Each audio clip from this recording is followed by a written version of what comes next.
तो दोस्तों स्वागत है आपका एक बार फिर से मेरे YouTube चैनल पर। अगर आप सोचते हो कि आपके पास बहुत ही पैसा है तो वास्तव में आपके पास बहुत पैसा हो जाएगा। लेकिन यदि आप ये सोचते हो कि मैं हमेशा गरीब ही रहूँगा तो आप हमेशा गरीब ही रह जाओगे। यही इस आकर्षण का नियम है, यही लॉ ऑफ अट्रैक्शन का सिद्धांत है।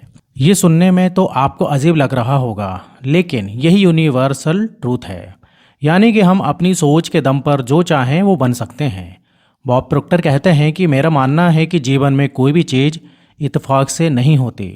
हर छोटी से छोटी चीज़ एक दूसरे से जुड़ी हुई होती है। और यदि आप इस वीडियो को भी देख रहे हो तो ये भी दर्शाता है कि आपके जीवन में कुछ बड़ा परिवर्तन आने वाला है। आप मैनिफेस्टेशन, लॉ ऑफ अट्रैक्शन से रिलेटेड कई सारे वीडियो आपने देखे होंगे, लेकिन ये वीडियो आपकी क्षमता को अनलॉक करने की कुंजी हो सकता है।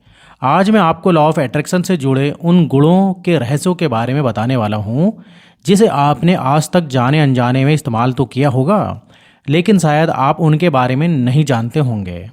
जब भी लॉ ऑफ अट्रैक्शन के रहस्यों के बारे में जानने की बात आती है, या जब भी आप अपने बारे में सोच रहे होते हैं, लॉ ऑफ अट्रैक्शन का इस्तेमाल कर रहे हों, तब आप उस वक्त एक रेड पेन लेकर बैठ जाइए। यानी कि आपको एक लाल कलम लेकर बैठना है। यहाँ पर आपके दिमाग में एक सवाल आता होगा कि आखिर लाल पेन के बारे में ही क्यों बात हो रही है। जान लीजिए, क्योंकि लाल रंग की तीव्रता और जुनून का प्रतीक है।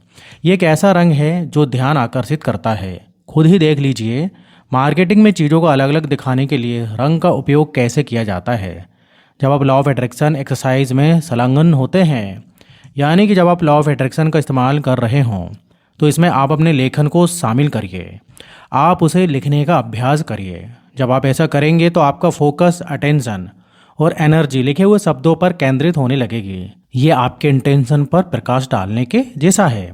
तो कोशिश करिए और कोशिश कीजिए कि जब आप लॉ ऑफ अट्रैक्शन का इस्तेमाल करिए, अफर्मेशन को लिखें, अपनी इच्छाओं को लिखिए, तो लाल कलम का ही इस्तेमाल करिए। यहाँ पर तो आपको पता ही होगा कि हमारा अवचेतन मन हमारे भीतर एक विस्तृत ब्रह्मांड की तरह है, जिसे कभी भी पूरे तरीके से समझा नहीं जा सकता है। अगर आप अपने सबकॉन्शियस माइंड का 1% भी इस्तेमाल कर लिया तो मेरी बात मानो, आपकी हर एक मनचाही चीज़, चाहे वो पैसा हो, समृद्धि हो या धन हो या शारीरिक स्वास्थ्य हो, कोई भी चीज़ हो, वो आपके सामने आएगी। आकर्षण का सिद्धांत ब्रह्मांड की चुंबकीय शक्ति की तरह कार्य करेगा। जो भावनाएं व्यक्ति के विचारों से मिश्रित होकर निकलती हैं, वो उसे ब्रह्मांड तक ले जाने के लिए पावर देगा, और फिर वो चीज़ें आपके जीवन में साकार हो जाएंगी। क्या आप जानते हैं कि आपके हर एक विचार से एक ऊर्जा प्रवाहित होती है जो ब्रह्मांड में फैली हुई बेसिक ऊर्जा से मिलती है, और जब दोनों की फ्रीक्वेंसी आपस में मिलती है तो आपका विचार आपके सामने रियल बनकर आ जाते हैं। क्या आप जानते हैं, आकर्षण का नियम आपके जीवन में हर उस व्यक्ति, घटनाओं तथा परिस्थितियों और सफलताओं की प्रतीक्षा करता है जिसके बारे में आप हमेशा सोचते रहते हैं। वो उसे रियलिटी में बदलने के लिए हमेशा तैयार है। बस आपको उस तक अपने विचार पहुंचाइए, अपनी फ्रीक्वेंसी को बढ़ाइए, और आपको विश्वास भी नहीं होगा कि वो कब आपके सामने प्रकट हो गया है, वो सच्चाई में बदल गया है। आकर्षण के नियम के सभी रहस्यों को जानना बहुत ही मुश्किल है, लेकिन आपने उसमें से कुछ ही % समझ लिया तो ये आपके सपनों को साकार करने का प्रवेश द्वार बन जाएगा। तो आइए अब हम आपको लॉ ऑफ अट्रैक्शन का इस्तेमाल करने के लिए मैनिफेस्टेशन के कुछ टिप्स बताते हैं। देखिए, आज से पहले बहुत से प्राचीन लोग कहते थे कि हमारे हाथ में भूतकाल और भविष्यकाल को देखने की क्षमता है। यानी आपके साथ अभी जो कुछ भी घटनाएं हो रही हैं, वे सभी चीज़ें आपके अवचेतन मन में स्टोर हैं। आप उसे जान सकते हैं। आपका अवचेतन मन हर उस घटना को कैप्चर कर रहा है। ठीक इसी तरह आपके पुनर्जन्मों में भी आपके साथ जो कुछ भी घटनाएं हो चुकी हैं, उन सभी चीज़ों की वाइब्रेशन आपके अवचेतन मन में है। यदि आप अपने अवचेतन मन तक पहुंचते हैं और आज आपकी जो भी इच्छाएं हैं, यदि आप उनकी वाइब्रेशन अवचेतन मन के द्वारा ब्रह्मांड तक पहुंचा दें, तो आप यकीन मानिए, आपके हर एक सपने साकार हो सकते हैं। वर्तमान में आप चाहे जैसे भी जी रहे हैं, इन सभी चीज़ों की एक ऊर्जा, एक वाइब्रेशन आपके भीतर समाहित हो रही है, और इन्हीं वाइब्रेशन की मदद से आप भविष्य में भी वैसे बनते चले जाते हैं। यूएसए में एक एक्सपेरिमेंट हुआ था जिसमें लोगों को कंप्यूटर स्क्रीन पर कुछ रैंडम इमेज दिखाई देती थी। उनमें से कुछ पॉजिटिव इमेज थी, जबकि कुछ अन्य विशेष रूप से नेगेटिव इमेज थी, जो कि दिमाग को खतरे का संकेत देती थी। उस एक्सपेरिमेंट में ये पता चला कि लोगों की हार्ट सकारात्मक और नकारात्मक छवि पर एक यूनिक रूप से प्रतिक्रिया करता है। आश्चर्यजनक रूप से इमेजेस आने से कुछ सेकंड पहले ही उनके हृदय ने भविष्यवाणी करने की क्षमता प्रदर्शित कर दी थी। इसलिए इसे पूर्ण ध्यान शब्द भी कहा गया है, यानी कि हमारा हार्ट हमारे जीवन में आने वाली घटनाओं से पहले ही प्रतिक्रिया करता है, और ये प्रतिक्रिया आपके हार्ट तक आपके अवचेतन मन के द्वारा पहुंचा दी जाती है। जब भी आप उन घटनाओं का आभास आपको होता है तो चेतन मन आपके हार्ट को तुरंत ट्रिगर करता है, वो तेज़ धड़कने लगता है। अगर आप थोड़े से कॉन्शियस हो जाएं तो आप इसका अंदाज़ा बहुत ही आसानी से लगा सकते हैं। मशीनों की कोई आवश्यकता ही नहीं होगी। आपके जीवन में आने वाली तमाम घटनाओं का अंदाज़ा आपको पहले ही लग सकता है। यही कारण है कि लोग अक्सर कहते हैं कि मुझे बहुत ही गहरी अनुभूति होती है जब मैं ध्यान करता हूँ, क्योंकि हृदय आपके भीतर की आवाज़ को दिखाता है, उसे महसूस करता है। इन सभी बातों से ये कंक्लूजन निकलता है कि हृदय सिर्फ हमारे शरीर की एक अंग ही नहीं है, बल्कि एक ऑटोमेटिक मैग्नेट भी है, जिसे अवचेतन मन कंट्रोल करता है। आकर्षण के माध्यम से हम चीज़ों को आकर्षित करते हैं। जब आप अपने आप को बिल्कुल शांत अवस्था में ले जाते हैं, तब आपको कुछ इस प्रकार से सोचना चाहिए। मान लीजिए आपको एक कार चाहिए, तो आपको ये नहीं सोचना चाहिए कि मुझे कार चाहिए। आपको इसे कुछ अलग तरीके से सोचना चाहिए कि मुझे एक बड़ा कार और बंगला चाहिए। हो सके तो आप यहाँ पर कोई एक्सपेरिमेंट, कोई विशेष कार का नाम भी ले सकते हैं, क्योंकि आपका इंटेंस जितना क्लियर होगा, आपके भीतर से सिग्नल उतने ही स्ट्रांग बनेंगे और वो ब्रह्मांड तक पहुँचेंगे। अब वहाँ पर यूनिवर्स को बिल्कुल वही बताने जा रहे हैं जैसे कि आप चाहते हैं। जब भी आप चीज़ों को मांग रहे हों, उस वक्त आपके भीतर का कनेक्शन बहुत ही ज़रूरी होता है। उस वक्त आपको अपने आप के प्रति पूरी तालमेल और ईमानदारी बरतनी पड़ेगी, तभी आपकी कोई भी इच्छा साकार हो सकती है, ताकि कोई भी नकारात्मक विचार आपके द्वारा इस यूनिवर्स तक ना जा सके।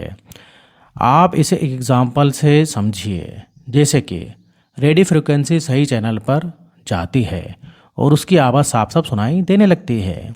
वैसे ही यदि आपके विचार और भावनाओं की फ्रिक्वेंसी मिल जाए तो आपके विचार आपका जीवन बदल सकते हैं। इन दोनों को मिलाने के लिए आपको इन विचारों को अपने मन में दोहराते रहना चाहिए। सिर्फ विचारों को मन में दोहराने के ही नहीं, बल्कि उसको आप महसूस भी करिए।